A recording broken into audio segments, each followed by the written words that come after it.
Você já reparou como, às vezes, a vida parece te colocar exatamente no lugar que você mais queria evitar? A porta se fecha, a vergonha chega e o chão parece sumir. Justo ali, onde você deu o seu melhor. Justo ali, onde você acreditou que daria certo. E aí, vem aquela sensação amarga.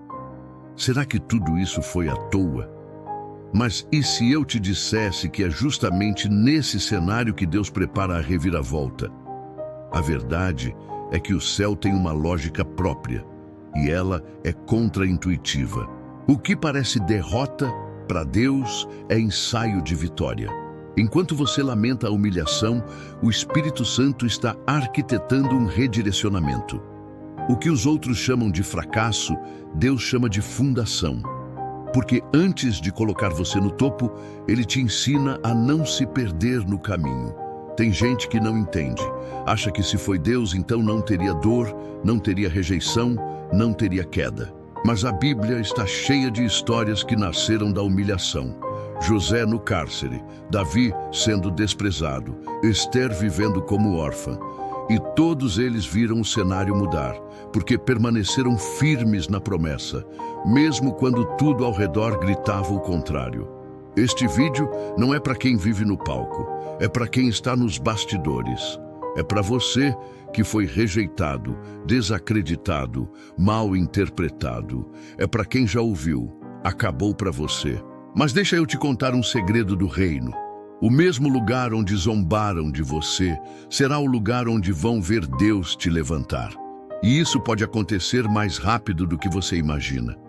Então fica comigo até o fim, porque o que você vai ouvir hoje pode mudar sua perspectiva, reacender sua fé e, quem sabe, te colocar exatamente na rota da vitória que o céu já escreveu. Antes de começarmos nosso tempo de hoje, quero te convidar a se inscrever no canal. A sua inscrição é muito importante para nós continuarmos esse trabalho voluntário. E também faz com que o YouTube leve essa mensagem para mais pessoas que podem estar perdidas sem uma direção de Deus. Posso contar com você? Deus te abençoe. Agora, vamos à palavra. Negociar com Deus não é como assinar um contrato comum. É uma aliança. E toda aliança com o céu exige alinhamento. O mesmo Deus que transforma traficantes em pregadores e garotas de programa em intercessoras poderosas, também transforma empresários que decidem abrir mão do lucro cego para abraçar o propósito. Porque o reino de Deus tem princípios, e quem quer prosperar de verdade precisa se submeter a eles. Não dá para querer os milagres do reino usando as táticas do mundo. Um cristão que empreende precisa entender que a sua empresa é uma extensão da sua fé. É ali que o caráter é testado, que a obediência é provada e que o Espírito Santo age com direção. Você pode até vender sapatos, mas, se for guiado por Deus, vai entender que aquilo é só o canal. O propósito é muito maior. Quando uma empresa começa a se perguntar como podemos servir mais do que lucrar, algo muda. Um restaurante que ora pela comida, um salão de beleza que evangeliza no espelho, uma loja que abençoa os funcionários com oração, tudo isso se torna um território de adoração. O negócio deixa de ser só comercial, vira ministério, e aí o céu entra na gestão. Mas isso não significa que você precisa virar uma ONG gospel. Não é sobre fazer tudo de graça, é sobre colocar os valores da Bíblia na tomada de decisão. Não subornar, não sonegar, não mentir para vender. É possível lucrar sendo honesto. É possível crescer sem passar por cima de ninguém. E quando você faz isso, o próprio Deus se torna seu sócio. Empreendedores que colocam a oração antes da planilha entendem que resultados sobrenaturais começam na dependência.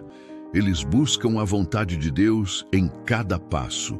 E quando vem o redirecionamento, aquela sensação de não tá certo esse caminho, eles obedecem. Foi assim com Abraão, que deixou tudo para seguir uma promessa. Foi assim com José, que passou por prisões até chegar ao trono. É assim com quem tem aliança. E quem se alinha ao reino não só prospera, mas descobre uma vitória que não depende de números. Porque no fim, o que vale não é quanto entrou no caixa, mas quantas vidas foram impactadas por meio dele. E é aí que entra o próximo ponto, porque muita gente se confunde achando que riqueza é pecado, quando na verdade o problema está em outro lugar. Tem gente que tem vergonha de prosperar, como se dinheiro fosse pecado. Mas a Bíblia nunca condenou a riqueza. O que ela condena é o amor desordenado por ela. O problema não é ter, é ser possuído pelo que se tem. A avareza transforma um coração generoso em uma prisão de egoísmo. E aos poucos, até a fé começa a ser negociada por medo de perder o que acumulou. Jesus foi claro: não se pode servir a dois senhores, a Deus e às riquezas. Mateus 6:24. Isso não quer dizer que você precise escolher entre fé e finanças. Quer dizer que o dinheiro precisa estar no bolso e não no trono do coração. Quem serve ao dinheiro perde a paz. Mas quem serve a Deus encontra propósito até nas finanças. É por isso que o Espírito Santo nos guia até nessa área. É fácil identificar um coração avarento. Ele sempre quer mais, mas nunca está satisfeito. A pessoa até ora, mas se desespera quando Deus pede uma oferta. Trabalha muito, mas não ajuda ninguém. Vive preocupada com o saldo, mas esquece que o Pai é dono do ouro e da prata. A verdadeira prosperidade liberta, não aprisiona. Ela multiplica para abençoar, não para controlar. A avareza também se esconde nas pequenas atitudes. Quando alguém prefere perder a integridade para ganhar um pouco mais, quando se recusa a ser generoso com quem precisa, quando não consegue ver ninguém crescendo sem sentir inveja. Ali há mais do que ganância. Há um coração que ainda não entendeu a vontade de Deus. E ele quer mais que cifras. Ele quer transformação. Quer um teste prático? Pegue um valor que você considera significativo e abençoe alguém sem esperar nada em troca. Doe para uma instituição séria. Pague um almoço para alguém que você sabe que não tem. Sabe por quê? Porque isso revela quem está no controle: o Espírito Santo ou o medo da falta. Generosidade é um termômetro espiritual e ela atrai o favor do céu. Quando a prosperidade é conduzida por Deus, ela nunca vem sozinha. Ela traz paz, traz expansão, traz vitória. Mas tudo isso só faz sentido quando entendemos que ela é canal e não destino.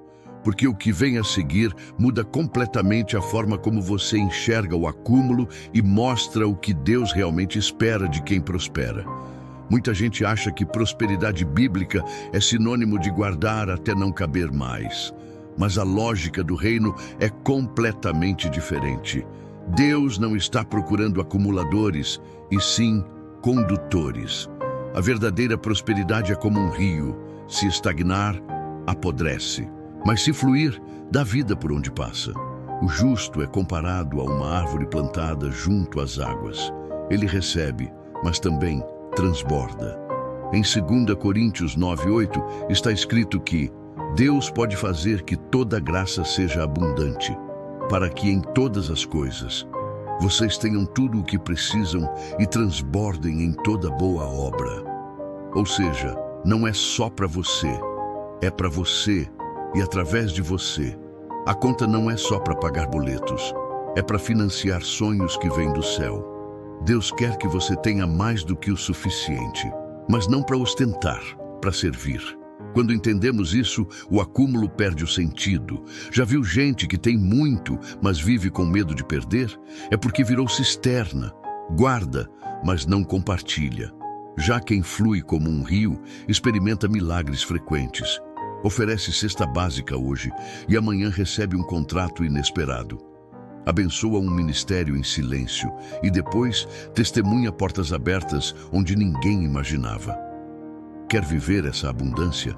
Então comece a ser resposta de oração para alguém. Não precisa ser rico para isso. Às vezes, uma carona, um elogio, um café oferecido com amor já são formas de prosperar em ação. E quando você menos espera, aquele gesto que parece pequeno se torna chave para um redirecionamento maior. Porque quem é fiel no pouco, Deus coloca no muito. A prosperidade do reino é pedagógica. Ela ensina a confiar, a repartir, a sonhar com os projetos de Deus. Quem vive por esse princípio entende que a prosperidade não para no Pix, no extrato ou na meta batida. Ela é uma semente contínua que dá fruto no tempo certo. E mais, ela inspira outros a viverem o mesmo, porque a generosidade contagia. E é nesse fluxo contínuo que o Espírito Santo começa a trabalhar áreas mais profundas. Porque nem todo mundo terá a mesma medida. Há quem seja chamado a viver com muito, outros com pouco. O segredo não está no quanto se tem, mas em como se vive. Isso nos leva ao próximo ponto, onde o contentamento individual revela o coração do propósito. Um dos maiores erros de quem busca prosperidade é comparar a própria jornada com a dos outros. Mas a vontade de Deus não segue padrão de Instagram. Tem gente que vai ter empresa multinacional, sim, mas tem gente que vai prosperar cuidando de uma pequena quitanda no bairro. A medida do contentamento não está no tamanho do que se tem, mas na paz que se carrega enquanto se vive.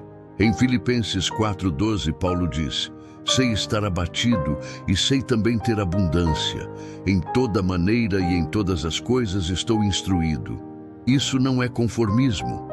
É maturidade espiritual, porque tem hora que Deus permite muito e tem hora que Ele permite pouco.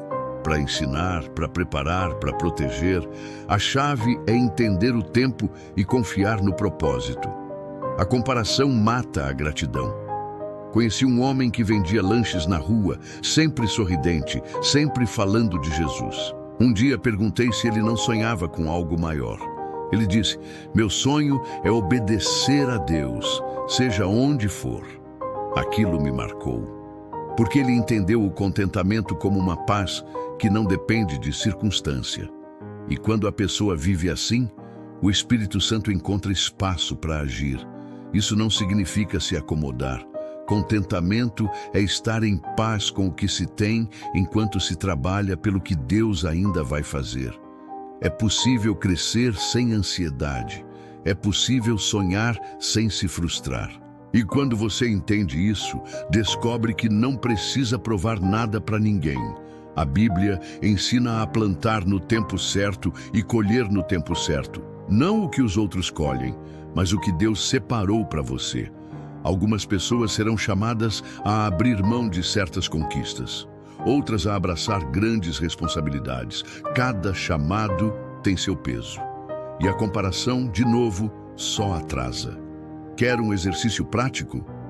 Ao invés de olhar para o que falta, agradeça diariamente por 3 coisas que você já tem. Parece simples, mas muda sua perspectiva. A gratidão é a semente da verdadeira prosperidade. E quando esse coração grato encontra a direção de Deus, até nas áreas mais improváveis começam a nascer milagres. Porque é justamente onde ninguém espera que o céu gosta de surpreender. E o que vem a seguir prova exatamente isso. É nas áreas onde ninguém aposta que Deus mais gosta de agir. A lógica do céu desafia a lógica humana. Uma fazenda com terra fraca, uma área desvalorizada, um lugar onde ninguém acredita. É aí que o milagre acontece. Assim como na Bíblia, onde Jesus nasce numa estrebaria e não num palácio, a produtividade divina floresce onde os olhos humanos só enxergam fracasso. Tem um testemunho marcante de um agricultor que orou por uma colheita em uma parte da plantação considerada improdutiva. Ele separou aquela área, consagrou a Deus e confiou. No final da safra, foi justamente ali que a maior colheita aconteceu. Coincidência? Não, é redirecionamento. Deus mostrando que quando há fé e aliança, o impossível se torna testemunho. A Bíblia é cheia dessas viradas. Gideão venceu um exército com 300 homens. Davi derrotou um gigante com uma pedra. Pedro pescou uma multidão de peixes depois de uma noite vazia, só porque obedeceu a Jesus. O Espírito Santo se move onde há fé. E quanto mais improvável o cenário, maior a glória. É ali que a palavra de Deus se cumpre com força total. O erro de muitos é desistir cedo demais, achando que lugar difícil é sinônimo de fim. Mas quem tem aliança com o céu sabe, onde termina a lógica, começa o milagre. Às vezes, Deus permite que tudo dê errado no terreno fértil só para mostrar que Ele é capaz de trazer prosperidade do chão seco. A oração, nesses casos, não é só clamor, é parceria. É dizer: Deus, onde quiser, eu confio. Quer uma atitude prática? Pegue a área da sua vida que parece mais estéril. Pode ser o casamento, as finanças, um projeto, e consagre a Deus. Ore, se alinhe, declare a palavra e continue trabalhando com fé. O milagre não costuma vir quando tudo está no lugar. Ele vem quando o Espírito Santo encontra um coração que não desistiu, mesmo quando nada fazia sentido. E o mais lindo é que, às vezes, esse milagre vem de formas tão naturais que parece até coincidência. Como um peixe com moeda na boca, porque Deus é especialista em transformar o cotidiano em cenário de provisão sobrenatural. A gente costuma esperar que o milagre venha com luzes, trovões e anjos cantando, mas muitas vezes ele vem escondido em coisas simples. Jesus mandou Pedro pescar e no primeiro peixe encontrou a moeda para pagar os impostos. Mateus 17:27. Nada de cair do céu. Foi pescando como de costume. A diferença? A palavra de Deus foi liberada e a obediência ativou o milagre. A provisão sobrenatural não está presa ao espetacular. Ela se manifesta onde há fé em movimento. Deus pode usar um cliente inesperado, um acordo antigo, uma oportunidade comum para suprir de maneira extraordinária. O segredo é não desprezar o ordinário. O Espírito Santo usa o que a gente tem na mão e transforma o que é normal em sobrenatural. Tem gente que ora por provisão, mas espera sentado. Só que milagre se encontra no caminho da obediência. Quer ver algo acontecer? Honre seus compromissos, seja excelente no trabalho, trate cada tarefa como se fosse para Deus. Pedro só achou a moeda porque lançou a rede. E você só vai ver o milagre se continuar semeando, mesmo quando o terreno parecer seco. Conheço pessoas que tiveram dívidas pagas com bônus inesperado, receberam recursos de um parente distante, viram vendas explodirem de um dia para o outro. Mas todas tinham algo em comum. Não pararam de confiar, de orar e de agir com responsabilidade. Prosperidade no reino não é mágica, é parceria. E essa parceria move céus e terra. Por isso, se hoje tudo parece comum demais, não se engane. Deus está no detalhe. Aquele currículo que você mandou sem esperança, aquela conversa aleatória no elevador, aquele orçamento que parecia perdido, tudo pode ser um canal. A Bíblia mostra que Deus nunca esteve limitado aos nossos métodos. Ele é criador de saídas, onde não existe porta. E quando você entende isso, começa a enxergar oportunidade até no que foi perdido. Porque há um tipo de milagre que não apenas provê, mas também restaura. E é sobre isso que o próximo ponto vai revelar. Como Deus pode fazer flutuar até aquilo que afundou há muito tempo. Às vezes, o que a gente perdeu não foi o dinheiro, foi a força para continuar. O ânimo, o dom, a criatividade, a disposição, parecem ter afundado como um machado num rio. Mas a boa notícia é que Deus ainda é especialista em trazer à tona aquilo que parecia perdido. Em 2 Reis 6, o profeta Eliseu ora e o ferro flutua. Um milagre improvável, mas cheio de significado. O machado era ferramenta de trabalho, representava produtividade, avanço, construção. E quando ele caiu na água, o servo ficou desesperado. Quantos de nós já sentimos isso? perdemos o ritmo, o foco, a fé. Mas quando estamos alinhados com Deus, o que parecia enterrado pode emergir. Não por força humana, mas pela palavra de Deus liberada sobre a situação. É impressionante como o Espírito Santo pode reacender dons esquecidos. Tem gente que já foi um excelente líder, um excelente intercessor, um empreendedor cheio de ideias, e hoje vive apagado. Mas Deus não desperdiça propósito. Se Ele te deu uma habilidade, um talento, uma unção, Ele pode restaurar. Mas como o servo de Eliseu, você precisa clamar: foi emprestado. Talento enterrado não glorifica a Deus. Preguiça disfarçada de esperando no Senhor, também não. É hora de recomeçar.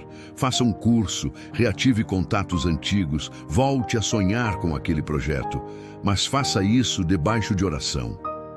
A Bíblia mostra que o mover sobrenatural começa com um gesto simples. Eliseu jogou um pedaço de madeira. A fé se manifesta na ação. E olha que interessante, o milagre não foi o machado aparecer, foi ele flutuar. Deus poderia ter feito aparecer outro, mas preferiu restaurar o que já existia. Isso ensina que muitas vezes o que você precisa não é algo novo, é resgatar o que já era seu. A unção que você carregava, a fé que você tinha, a visão que você perdeu no meio do caminho. Porque quando você entrega ao Senhor aquilo que se perdeu, Ele não só devolve, Ele transforma em algo ainda mais valioso. E isso é só uma parte do que acontece quando você entende que seu negócio, seu talento, sua vida inteira pode se tornar uma sociedade com o próprio céu. E é aí que os resultados deixam de ser comuns e passam a ser sobrenaturais. Existe uma diferença brutal entre trabalhar sozinho e caminhar como sócio de Deus. Quando você entende que o que tem, dons, negócios, ideias, tempo, é parte de um propósito maior, tudo muda. Em Lucas 5, Pedro empresta o barco para Jesus pregar. Depois da pregação, vem a pesca milagrosa. Primeiro, ele compartilha. Depois, ele colhe. Essa é a dinâmica do reino. Negociar com Deus não é barganhar, é confiar. É colocar à disposição aquilo que Ele mesmo te deu. Quando você oferece o seu melhor para que a vontade de Deus se cumpra, Ele responde com favor. E favor é algo que dinheiro não compra. É quando a porta abre sem explicação. É quando pessoas certas chegam sem aviso. É quando o impossível se torna rotina. Tem gente que se esconde atrás da vida espiritual, mas nunca coloca seus recursos no altar. E aí não entende por que a provisão não vem. Ora, mas não age. Crê, mas não entrega. Só que no reino, quem planta, colhe.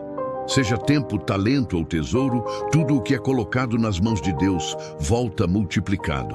Mas precisa haver entrega e precisa haver propósito. Já ouvi testemunhos de empresários que decidiram dizimar não só da renda pessoal, mas dos lucros da empresa. E a partir dali, portas se abriram. Concursos vencidos, editais aprovados, contratos multiplicados. O segredo?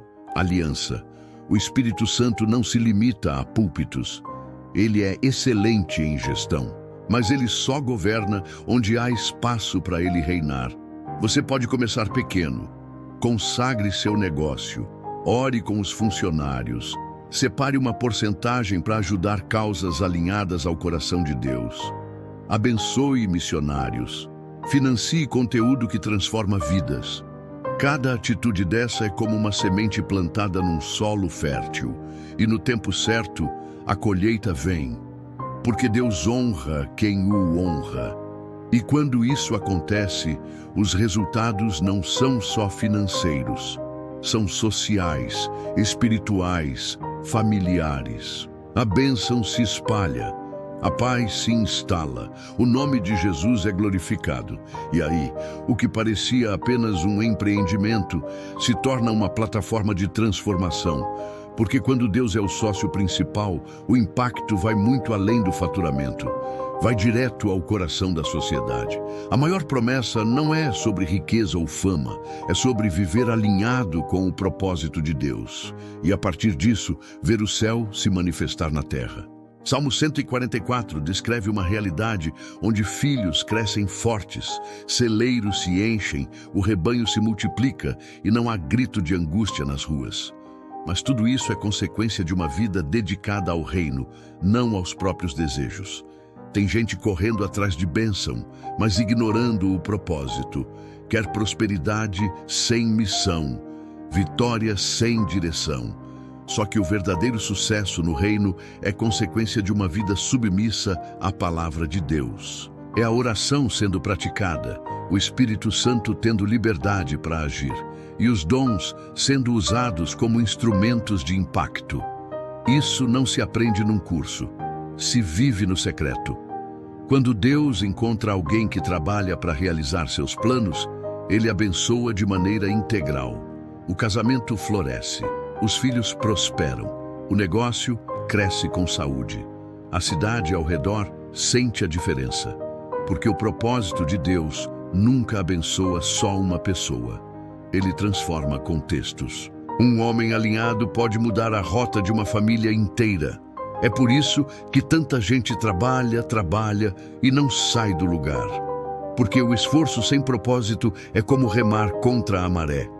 Mas quando o Espírito Santo sopra a favor, até o pouco rende muito. E mesmo nos tempos difíceis, a paz, a provisão, a vitória. A Bíblia está cheia de exemplos disso. José no Egito, Neemias reconstruindo muros, Esther no palácio, todos com um propósito maior. Quer alinhar sua vida com esse mover? Comece perguntando: o que Deus espera de mim com o que Ele já me deu? Pode ser seu talento, seu tempo, seus recursos.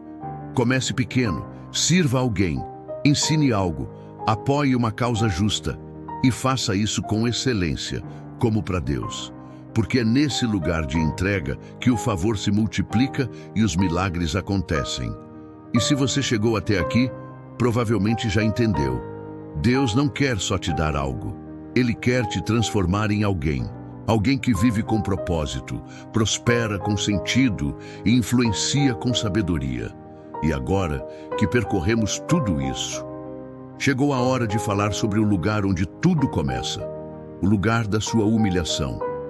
Agora me diz, depois de tudo isso, você ainda vai continuar vivendo no automático ou vai começar a caminhar com propósito? Deus já liberou sabedoria, direção, princípios e promessas, mas nada disso faz sentido se você não agir. O que está te impedindo de alinhar a sua vida com a vontade de Deus? Medo, orgulho, falta de fé? Ou será só procrastinação disfarçada de tempo de Deus? Você foi chamado para viver mais do que boletos pagos. Foi chamado para impactar, para construir algo duradouro, para ser canal de prosperidade. E não apenas financeira, mas espiritual, emocional, familiar. O Espírito Santo quer fazer parceria com você, mas Ele não força ninguém. A porta está aberta. A pergunta é, você vai entrar? Se algo te despertou aqui dentro, não guarda só para você. Escreve nos comentários o que mais te tocou, o que você vai aplicar. Quero ver você se movendo. Que parte do vídeo te confrontou? Que decisão você vai tomar a partir de hoje? E se você chegou até aqui, prova que você é alguém diferenciado. Então, faz o seguinte, comenta aqui embaixo, eu vou vencer, para eu saber que você ficou até o fim e está comprometido com a mudança. E claro, se inscreve no canal. Isso é extremamente importante para que essa mensagem alcance ainda mais vidas que, assim como você, estão prontas para viver tudo aquilo que Deus planejou.